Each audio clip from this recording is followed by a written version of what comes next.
인생을 살아가든가 아니면 새해를 맞게 되어지면 우리는 모두가 다 소원을 하나씩 마음에 품기 시작합니다. 성도님들의 소원은 무엇입니까? 물론 1등도 전도요, 2등도 전도요, 3등도 전도이겠지만 그래도 그 외에 갖기 원하는 아마 소원들이 한두 가지쯤 있으실 겁니다. 새해를 맞이하여 정동진에 해맞이를 하기 위해 온 많은 시민들 앞에 강원신문의 한 기자가 그들에게 다음과 같이 질문을 하였습니다. 여러분의 소원은 무엇입니까? 그러자 그 소원은 무엇입니까? 라는 기자의 질문에 한 사람씩 대답을 했는데 그 대답을 하나로 모으게 되어지니까 총 3가지의 중요한 답이 그들 가운데 고백되어졌습니다.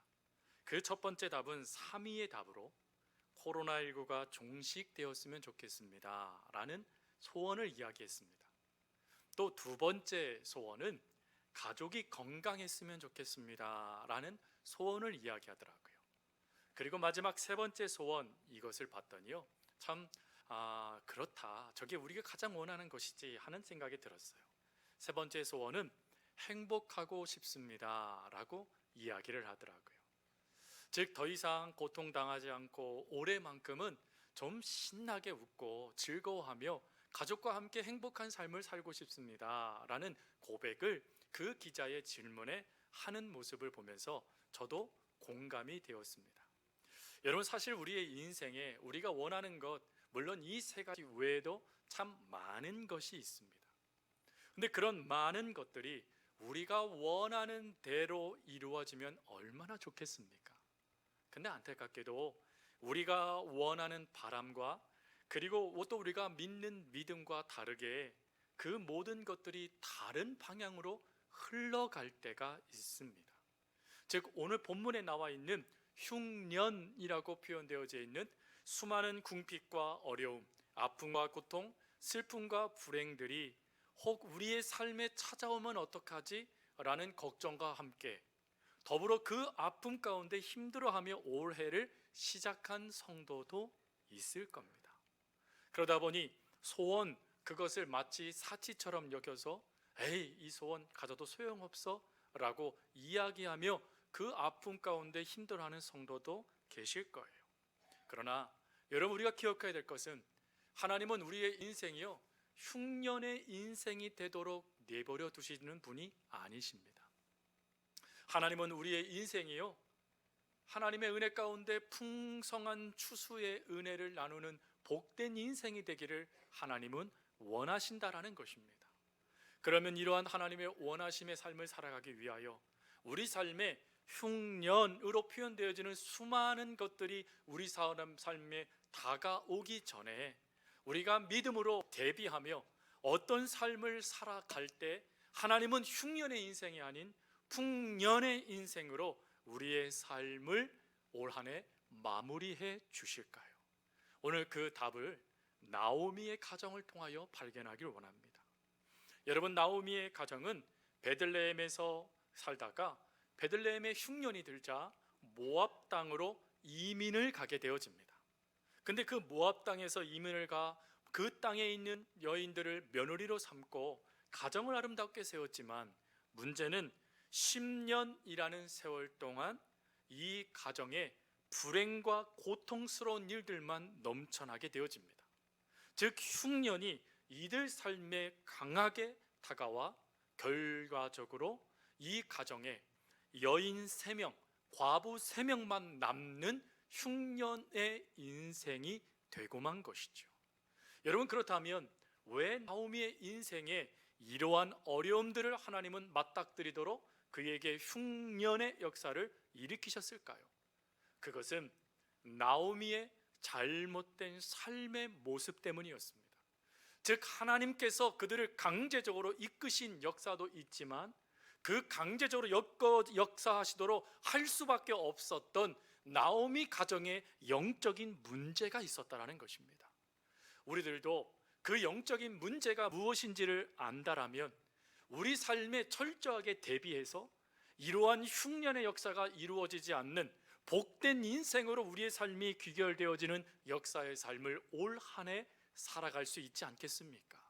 그래서 우리가 믿음의 시작으로 인생의 흉년이 다가오기 전에 대비하기 위하여서 어떠한 모습을 우리가 놓치지 말아야 되는지를 나오미의 삶 속에 나타난 문제 세 가지를 가지고 그 답을 찾아가기를 원합니다. 첫 번째요. 나오미의 가정이 이렇게 무너질 수밖에 없었던 이유는 물질 중심의 인생을 기준 삼았기 때문입니다. 성경은 당시 나오미의 가정이 모압 지방으로 내려갈 수밖에 없는 아픔을 이야기합니다. 그것은 흉년이 다가왔다라는 것입니다. 흉년을 겪어보신 세대는 아시겠지만 그것만큼 힘들고 어려운 것이 없어요. 특별히 그 아픔 가운데요, 내 입에 넣을 것이 없는 것도 고통스럽지만 내 자녀에게 먹을 것이 없는 그 모습을 보는 부모의 마음은 더 힘들고 비참할 것입니다. 그러면 나오미의 가정이 이런 비참한 상태에서 떠날 수밖에 없었느냐? 그렇지 않았다라는 것입니다. 오늘 본문 읽지는 않았지만 룻기 1장 21절 말씀을 보면 나오미가 떠나기 전의 상황을 이렇게 나오미가 얘기합니다. 내가 풍족하게 나갔더니 여호와께서 내게 비어 돌아오게 하셨다. 여러분, 여기에서 우리가 주목해야 할 단어는 풍족하게라는 단어입니다.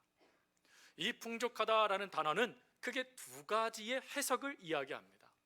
첫 번째 해석은 무엇이냐면 실제적인 경제적인 축복을 말합니다.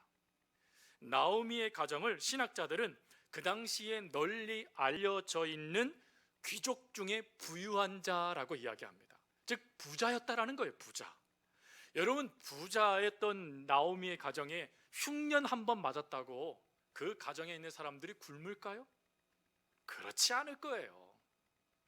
그 가정에 풍성한 역사가 있어서 남부럽지 않게 그 흉년 속에서도요, 먹을 거 먹으면서 그 삶을 살아갔을 거예요. 더군다나 두 번째 풍족하다라는 이 뜻의 중요한 인물들이 나오는데 바로 나오미의 가정의 남자들이었어요. 여러분, 이스라엘에게 남자는 하나님의 복의 대상들이었어요. 근데 그 복의 대상이 3명이나 있었습니다. 남편도 있고요, 2 아들도 있는 것입니다.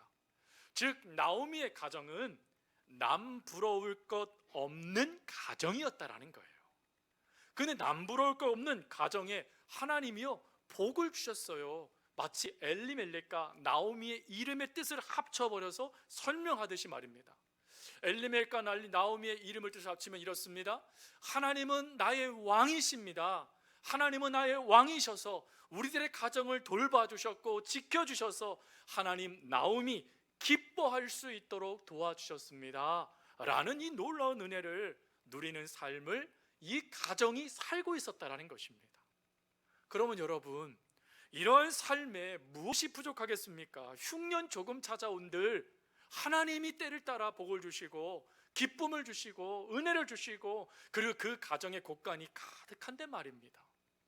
그런데 만족을 하지 못하는 거예요. 하나님이 주신 그 수많은 은혜와 복을 이들이 경험하고 있음에도 불구하고 누리고 있음에도 불구하고 더 갖고 싶은 욕망이 이들 가운데 표출됐다라는 것입니다. 그래서 그 표출되는 그 모습에 따라 내가 더 풍성해지고 싶고 더 풍족해지고 싶고 더 안락한 삶을 살고 싶고 더 복된 삶을 살고 싶어서 하나님에게 묻지도 않고 이들이 베들레헴을 떠나 모압 땅으로 내려가더라는 것입니다. 그래서 신학자들은 이들의 이와 같은 결정을 이렇게 정의합니다. 물질 중심의 기준을 따르는 병든 신앙이다. 물질 중심이었다라는 거예요. 여러분, 이들이 있는 이곳은 베들레헴입니다. 베들레헴은 떡집이라는 뜻이에요. 풍요를 의미합니다. 하나님의 은혜를 이야기하는 곳이에요. 근데 그곳을 떠났다라는 결론은 이들이 하나님을 버렸다라는 의미로 받아들일 수 있죠. 더군다나 이들이 떠나게 됐을 때요, 그들이 갖고 있는 그 땅을 그대로 두고 떠났을까요? 아니요, 다 처분했을 것입니다. 그런데 이것은 이들이 하나님의 뜻을 어긴 문제가 됩니다. 구약 성경을 이해하기 위해서 몇 가지 단어들이 나타나는데 그 중에 한 단어가 땅이라는 단어입니다. 특별히 이 땅이라는 단어는 구약 성경에 2504번 사용되어졌습니다. 그리고 땅과 관련된 단어들이 총 6가지의 단어들이 쓰여지는데 그 6가지 단어 중에 대표가 되는 히브리 단어가 나할라라는 단어입니다. 이 나할라라는 단어는 약속으로 허락되어지는 땅, 그걸 말하는 것이고, 우리가 갖고 있는 개역 성경에서는 기업이라는 단어로 표현되어졌습니다.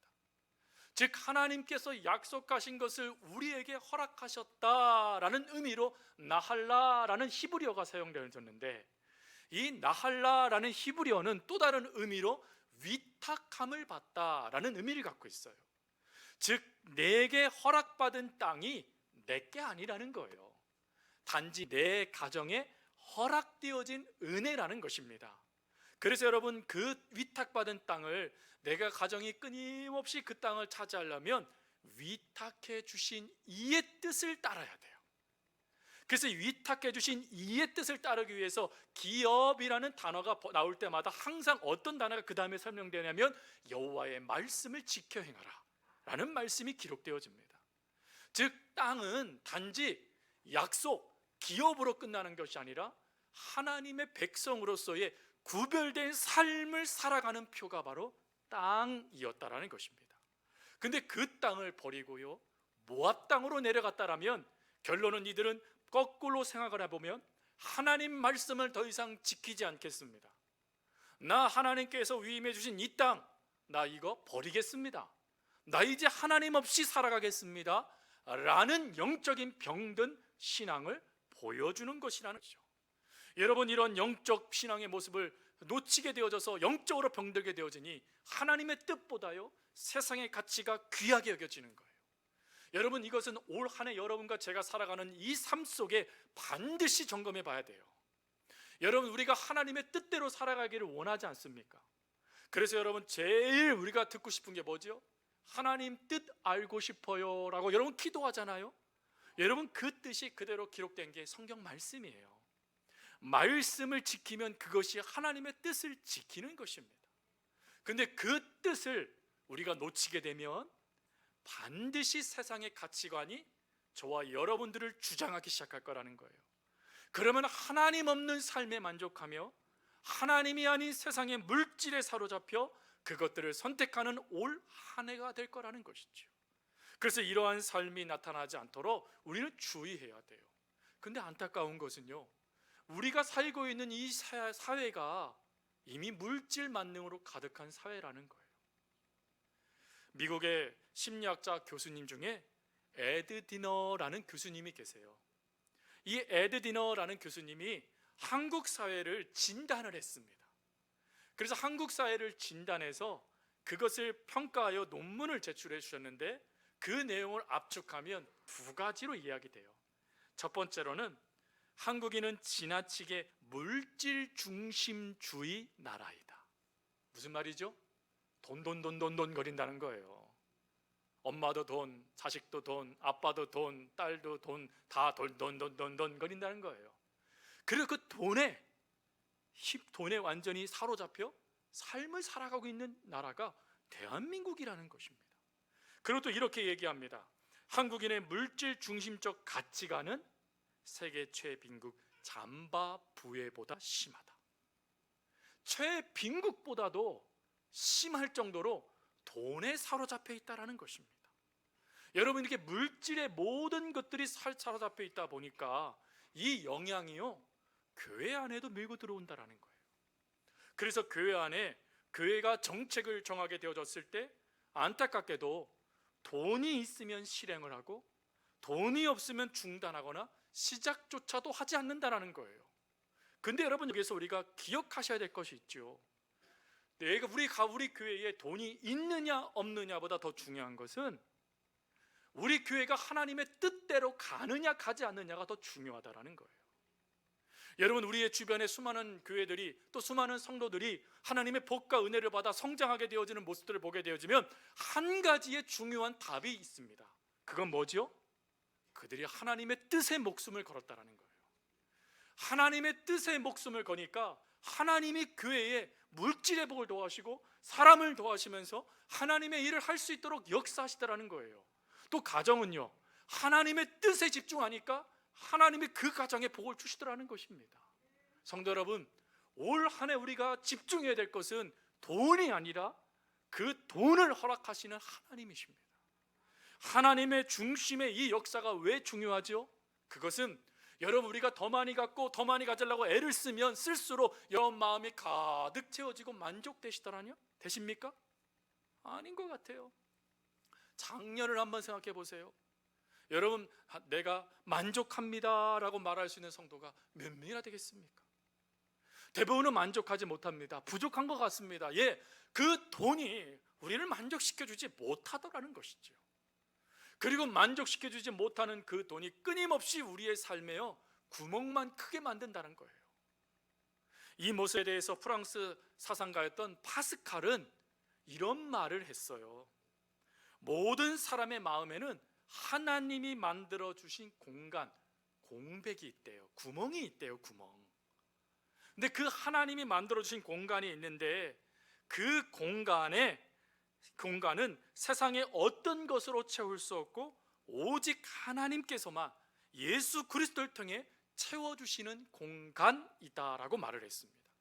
즉 우리가 만족하고 우리 속에 있는 이 공간이 구멍이 뻥 뚫려서 바람소리 요란하게 나는 그런 상태가 되도록 하나님이 원하시는 게 아니라 그 공간을 예수 그리스도로 채워주기 위해서, 그래서 하나님의 은혜가 우리 가운데 주어져야 우리가 만족하고 기뻐할 수 있구나, 하나님이 함께 하셔야 그래야 행복이구나 하는 걸 경험할 수 있도록 우리 속에 구멍을 허락하셨다라는 거예요.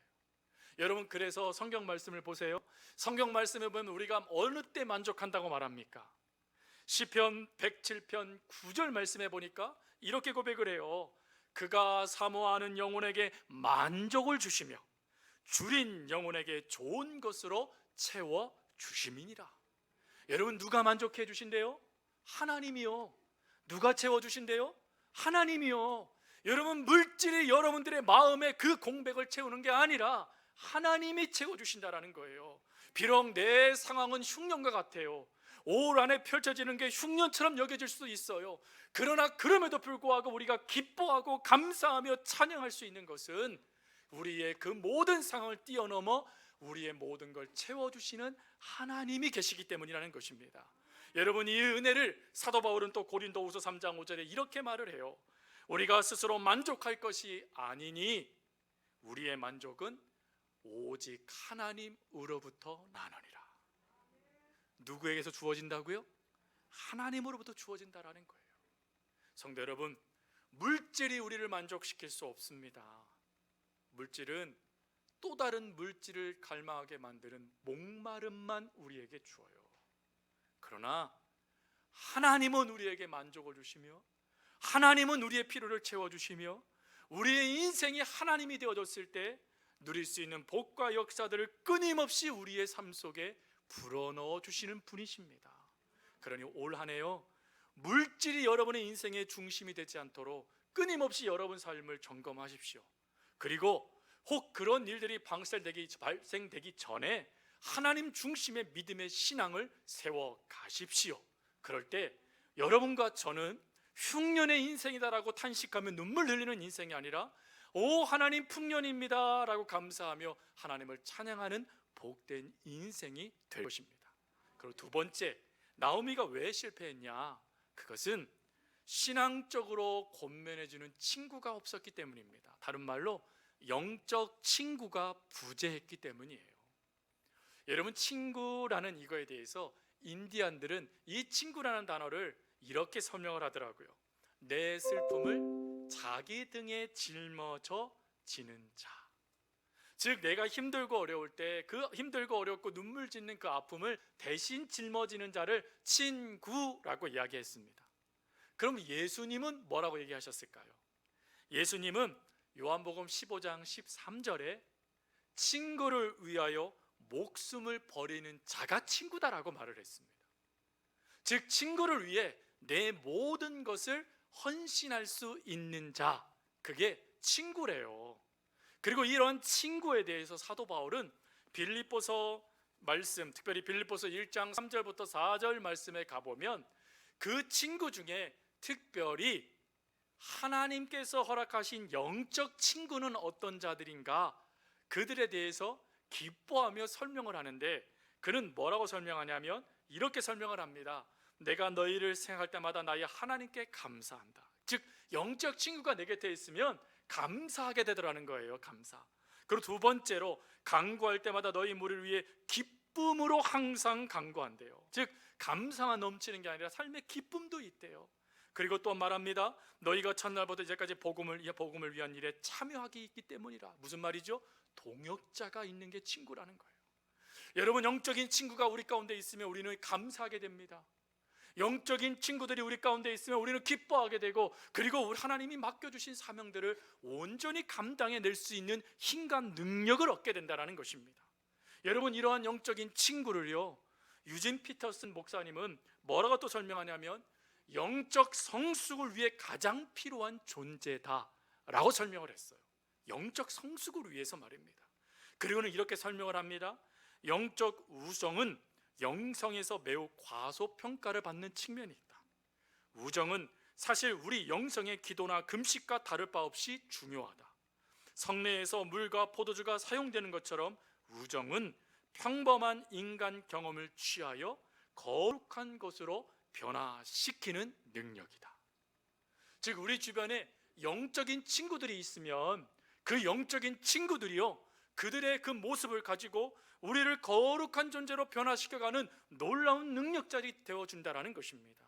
그래서 우리 속에, 우리 주변에 이런 영적인 친구들이 많아야 된다는 거예요. 사실 이 글을 읽으면서 저는 박수를 쳤습니다. 맞다, 우리 삶에 영적 친구가 많은 자가 복된 자다라는 생각을 가졌어요. 그렇게 할 수밖에 없었던 이유는, 사실 여러분 어떠세요? 삶을 살아갈 때 여러분들은 여러분 자신을 아세요? 여러분들이 여러분들의 삶을 살아가면서 내가 어디서부터 잘못됐는지를 여러분들 인식하고 계시나요? 안타깝게도요, 우리는 우리 자신을 잘 몰라요. 안타깝게도 우리가 어디에서부터 영적으로 병들었는지 우린 잘 몰라요. 그리고 하나님의 일을 하면서도 우리가 무엇 때문에 하나님의 일이 아닌 내 일을 하고 있는지 우리는 잘 몰라요. 그런데 영적인 친구가 그 옆에서요, 세상의 기준이 아니에요. 세상의 기준이 아닌 하나님 앞에 우리가 어떠한 존재인지를 인식시켜 주는 거예요. 하나님 안에서 우리가 얼마나 복된 존재인지, 얼마나 소중한 존재인지, 하나님의 뜻대로 살아가는 것이 얼마나 아름다운지를 끊임없이 이야기해 줄 수 있는 신앙의 친구가 내 곁에 있다라면, 우리는 우리의 삶 속에 나타날 수밖에 없는 수많은 잘못된 과오들을 빠르게 교정하면서 하나님이 원하시는 삶을 살아갈 수 있다는 것입니다. 만약에 여러분 엘리멜렉에게, 나오미의 이 가정에 이러한 친구가 있었다면 어떻게 됐을까요? 이들이 그 가정 가운데 하나님의 뜻이 아닌 세상의 기준에 따라 살겠다라고 그 삶을 정리하기 시작할 때, 그들에게 찾아가서 이것은 하나님께서 우리들에게 모세와 여호수아를 통해서 약속하신 선물의 땅이야. 이것은 비록 지금은 척박하고 이것은 비록 지금 어렵다 할지라도 하나님은 반드시 떡집이 되도록 역사하실 거야. 그러니 우리 견디자, 우리 버티자라고 하며 그 손을 붙잡아주는 이가 있었다라면 어찌했을까요? 엘리멜렉이 즉시 더 풍요를 위해 하나님을 버릴 수 있었을까요? 고민했을 거예요. 무엇이 잘못됐는지 되돌아보기 시작했을 겁니다. 그러면 그 주변에 그럼 이런 인물이 한 명도 없었을까요? 아닙니다.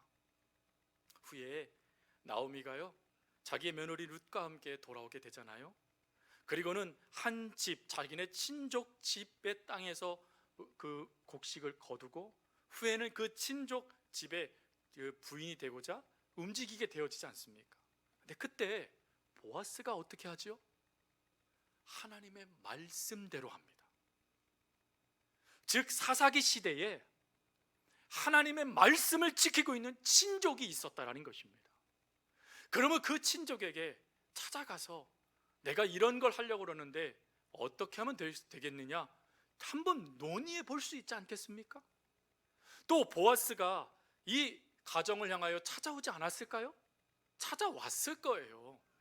하나님의 뜻이 무엇인지 알려주었을 거예요. 근데 문제는 기도하기 전에, 영적으로 하나님의 역사를 말씀을 듣기 전에 결정해버리고 또 그 모든 것들의 마음을 빼앗겨버리니 영적 친구의 조언을 가벼이 여겨버리는 것이라는 것입니다. 성도 여러분, 이런 모습이 저와 여러분 가운데 나타나지 않기를 바랍니다. 올 한 해요, 여러분들의 삶에 지금은 불평하고 원망할 때가 아니야, 이 일을 통해 하나님이 역사하셔 라고 말해줄 수 있는 영적 친구들이 많이 세워지는 성도님들 되길 바랍니다. 그리고 잠언 27장 17절 말씀처럼 철이 철을 날카롭게 하는 것 같이 사람이 그의 친구의 얼굴빛을 빛나게 한다라는 이 말씀처럼 여러분들의 영적 친구들이 여러분들의 얼굴빛에 있는 그런 낯빛을 제거하고 하나님 허락하시는 기쁨의 얼굴빛으로 바뀌기 위하여 조언하는 그 말들을 가벼이 여기지 마십시오. 그것들을 귀하게 여기면서 반응해 가십시오. 그러면 여러분들의 인생은 흉년의 인생이 되지 않을 거예요. 여러분들의 인생은 올 한 해 풍년의 인생이 되실 것입니다. 영적 친구 반드시 세워지는 올해가 되길 바랍니다. 그리고 세 번째, 마지막이에요. 이 나오미가 실패했던 이유는 바로 영적 안목의 부재 때문이었어요. 여러분, 우리의 인생에 흉년이 찾아올 때 그 흉년은 사실 하나님의 몇 가지 사인이 될 수가 있어요. 그 첫 번째 사인은 징계의 사인이에요. 너 그렇게 하면 안 돼 하시는 하나님의 징계 사인이에요. 징계 사인. 그리고 두 번째로는 테스트의 사인이에요. 너 이렇게 해도 나 믿을 수 있니? 너 이런 상황인데도 너 나 버리지 않을 수 있어? 하나님이 테스트 하시는 거예요. 그 사인으로 흉년을 허락하실 때도 있어요. 하지만 그 두 가지를 제외한 모든 것들은 사실은 영적 안목이 없이 나타나는 결과일 수 있다는 것입니다. 여러분, 영적 안목이 없는 오늘 나오미의 가정을 보십시오. 이들이 내려간 곳이 어디냐면 모압 땅이었습니다. 여러분, 모압 족속이 모여있는 그 땅은 에돔 족속이 있는 땅이었어요. 이 모압과 에돔이 있는 이 곳은 출발부터 잘못된 민족이었어요. 여러분들이 잘 알고 있는 아브라함의 조카 롯이 소돔과 고모라에서 나오게 되어졌을 때 두 딸이 아버지에게 술을 먹이고 관계하여 낳은 족속이에요. 출발부터 지금 잘못된 거예요. 출발부터. 그것뿐입니까? 출애굽한 이스라엘 백성들이요, 가나안 땅, 하나님의 약속의 땅에 들어가게 됐을 때 우리가 너희 땅에, 너희 밭에 조금도 들어가지 않고 이 길로만 하여 가나안 땅으로 들어가겠다라고 하며 길을 열어달라고 했어요. 그때 모압 족속이 어떻게 했죠? 왕부터 모든 백성이 칼을 들고요 대적했던 곳이었어요. 즉 하나님의 뜻을 반대하던 세력이 있는 곳이 이곳이었어요. 이 곳을 후에 베드로 사도는요 이렇게 얘기해요. 베드로후서 2장 15절 16절 말씀해 보니까 불의의 삭슬 사랑하고 자기의 불법을 행하는 곳, 철저하게 말씀이 아닌 내 생각대로 내 뜻대로 세상의 방법이 난무하는 죄악이 가득한 땅, 그 땅이 모압 땅이었다라는 거예요. 근데 그 땅에 하나님은 나의 왕이십니다, 하나님은 나에게 기쁨을 주시는 분이십니다 라는 이름을 가진 나오미 가족이 내려가더라는 것입니다. 여러분, 이 모습을 통해 우리는 뭘 깨닫게 되죠? 영적 안목을 갖는 것이 얼마나 중요한지를 깨닫게 돼요. 영적 안목이 없으면 모든 상황과 환경을 바르게 살필 수가 없어요.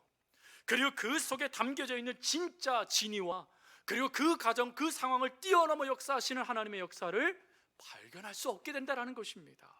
그래서 우리는 영적 안목을 갖도록 기도해야 돼요. 하나님, 내 눈에 보기 좋은 대로 바라보지 않고 하나님이 바라보게 하시는 걸 바라보게 해주세요. 하나님, 내 앞에 펼쳐진 상황만 가지고 평가하지 않고 그 속에 역사하시는 하나님의 역사하심을 바라볼 수 있는 영적인 눈을 열어주세요. 우리 기도해야 돼요. 여러분, 이런 모습의 중요한 예가 되는 게 열왕기하 6장에 나오죠. 열왕기하 6장의 말씀에 가보면 엘리사가 나옵니다.